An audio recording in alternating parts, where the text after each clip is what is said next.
Ito madali naman tayong magkakaisa kasi ito ay para sa welfare ng ating mga kabataan at mga estudyante sa loob ng kanilang mga campus. I would like to show some slides, Madam Speaker, para visually po ay merong gabay para sa ating mga kapwa mababatas.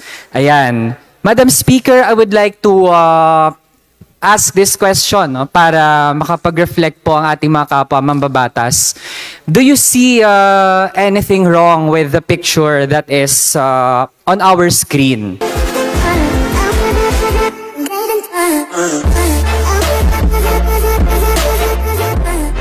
Is approved.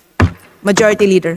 Madam Speaker, I move that we recognize the gentleman from Kabataan Party List, Honorable Raul Manuel, for him to avail the privilege hour. The Honorable Raul Daniel Manuel from the Party List Kabataan is recognized. Thank you, Madam Speaker. Magandang hapon sa ating mga kapwa mambabatas. This time naman, I will discuss a topic na I sincerely hope ay dito madali naman tayong magkakaisa kasi ito ay para sa welfare ng ating mga kabataan at mga estudyante sa loob ng kanilang mga campus. I would like to show some slides, Madam Speaker, para visually po ay merong gabay para sa ating mga kapwa mababatas. Ayan. Madam Speaker, I would like to ask this question para makapag-reflect po ang ating mga kapwa mambabatas. Do you see anything wrong with the picture that is on our screen? Ayan. Maybe 5 seconds thinking time para sa ating mga kapwa mambabatas. Ayan.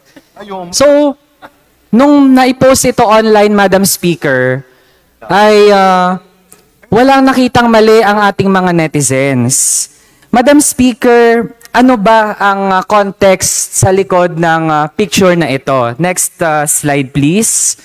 Madam Speaker, ang Tomasino Web ay isa siyang digital media organization ng mga estudyante sa loob ng University of Santo Tomas. At bahagi ng ginagawa nila ay pagpapublish ng iba't ibang forms of content sa iba't ibang platforms kasama na rin sa Facebook. Madam Speaker, ang picture na nasa screen natin ay nagpapakita ng dalawang estudyante ng UST at ang uniform po nila, yung mainly red po, yung pantaas.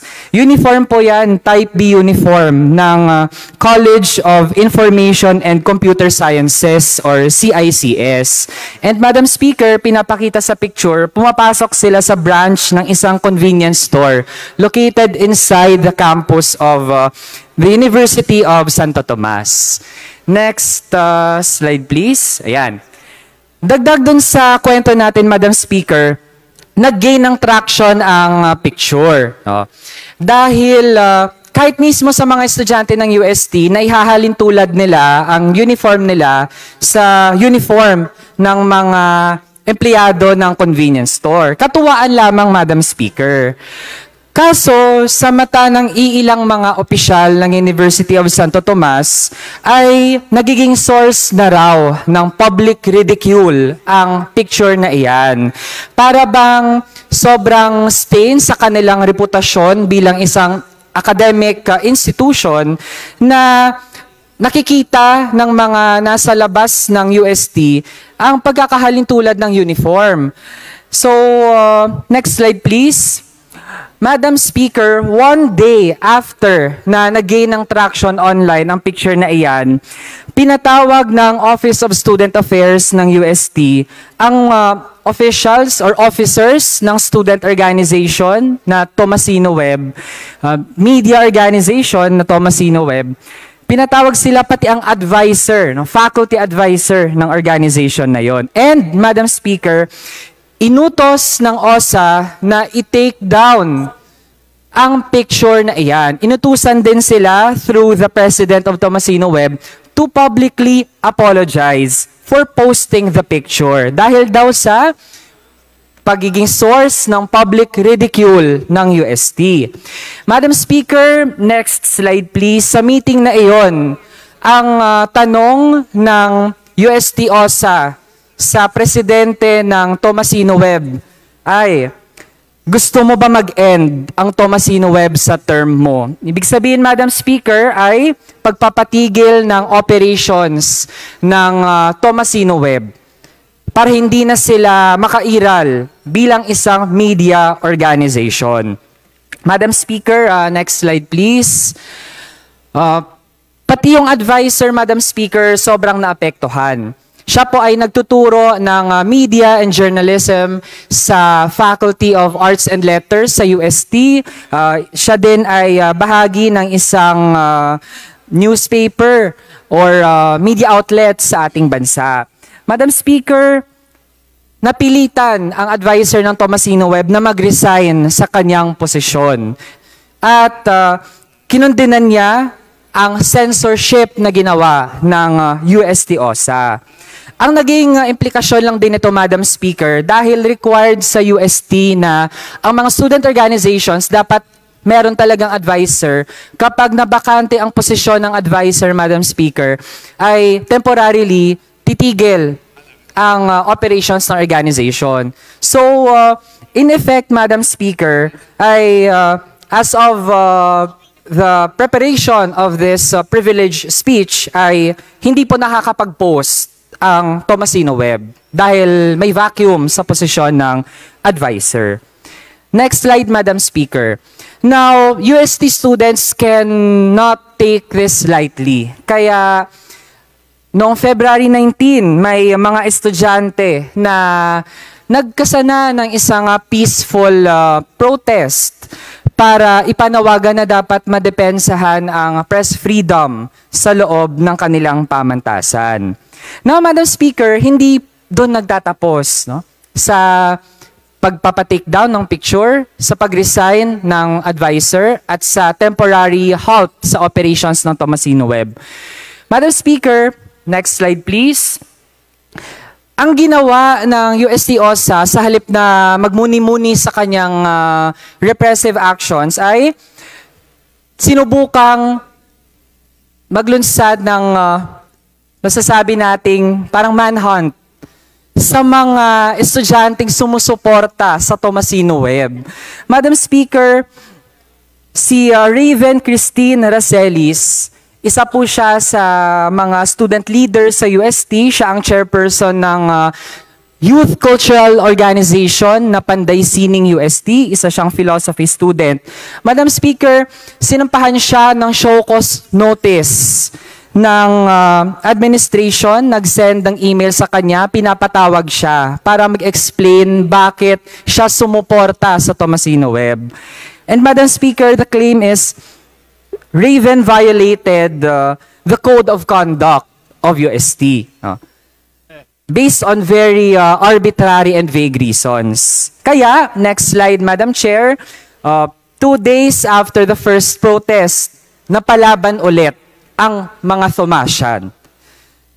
Different forms ang kanilang in-exhaust, Madam Speaker, para talaga magpahayag. Aside sa ganong physical na protesta, next slide, ay, ayan, mas dumami po ang mga estudyante na nag-recreate ng naunang picture na pinatake down ng UST-OSA.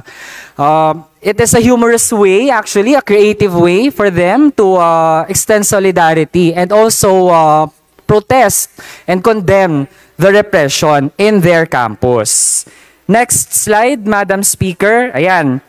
Ito, Madam Speaker, historic din ito. Kasi sa matagal na panahon, dahil sa repressive culture sa loob ng pamantasan, merong lingering na atmosphere ng takot na maglunsad ng protesta sa loob mismo ng campus. Kaya Madam Speaker, ito makasaysayan ang picture sa grandstand ng UST.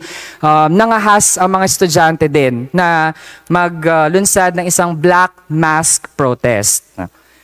Next slide. On the same day, kinagabihan, prayer rally naman sa Arch of the Centuries, isa sa mga notable na structures sa University of Santo Tomas.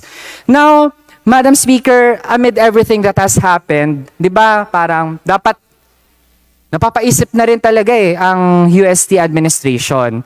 Pero ano ang naging response, Madam Speaker? Next slide. Next slide, please. Ayan. kahit yung humorous way of extending solidarity and having a protest, Madam Speaker, gustong pigilan. Naglagay po ng yellow na tape, yung caution. Yan. Nilagay po yan sa harap ng convenience store sa loob ng campus para hindi na ulit makapag-picture ang mga estudyante ng UST. So, Madam Speaker, ganito po ang nangyayari talaga. Parang actually nakakatawa, no? Pero sa mga estudyante ng UST, punong-puno na po sila. Na tipong mula sa isang picture na innocent, ang dami na pong nangyari. At tila ba hindi natin nakikita na nakukonsensya ang OSA ng University of Santo Tomas. Kaya, next slide, Madam Speaker, ang tanong na po natin, when will this madness stop? Madam Speaker, sa halip na show cause order ang ipataw sa mga estudyante ng UST, baka ang tanong nga, what if kaya ang mga repressive officials nila, ipatawag natin dito sa Kamara? Dahil kung nangyayari ito sa isang institution na seemingly ay parang untouchable, tinatrato nila na teritoryo nila ang academic institution sa halip na mag-foster ng creative and critical thinking sa mga estudyante, ganito pa ang ginagawa. Madam Speaker, the OSA director at this point is Maria Cecilia Tio Cuison and the assistant director is Maria Regina Arriero. No? At hindi na pwedeng mapalampas ang kanilang ginagawa. Madam Speaker, hindi na lang litrato ang pinulis. Pati ang galaw ng mga estudyanteng nakisimpatya sa Tomasino Web, pinupulis. Wala na po tayo sa Dark Ages. Wala na tayo sa era ng mga praile noong Spanish colonization. Ang nangyayari ay paglabag sa batayang karapatan, sa pamamahayag, at pati na rin sa kalayaang pang-akademiko. Kinukundina natin ng mariin, Madam Speaker, ang panggigipit sa mga estudyanteng mamamahayag at mga estudyanteng nais lamang ilantad ang realidad sa kanilang campus at sa lipunan. Ang mga nangyari kamakailan lamang ay bahagi ng mahabang kasaysayan ng panunupil sa mga estudyante na nangyayari sa loob ng UST at maging sa iba pang mga paaralan at pamantasan. Sa nagdaang mga taon, Madam Speaker, marami tayong natanggap na ulat ng student repression. Hindi ito nagsimula noong February 15, 2024 lamang. Bago nito, ang dami ng mga estudyanteng pinapatawan ng show cause order dahil lamang sa kanilang pag-exercise ng kanilang freedom of expression or freedom of association or even freedom to peacefully assemble. Ang censorship laganap online and offline. Kahit simpleng post sa mga commemoration days ay walang nakitang mali ang ating mga netizens. Madam Speaker, ano ba ang context sa likod ng picture na ito?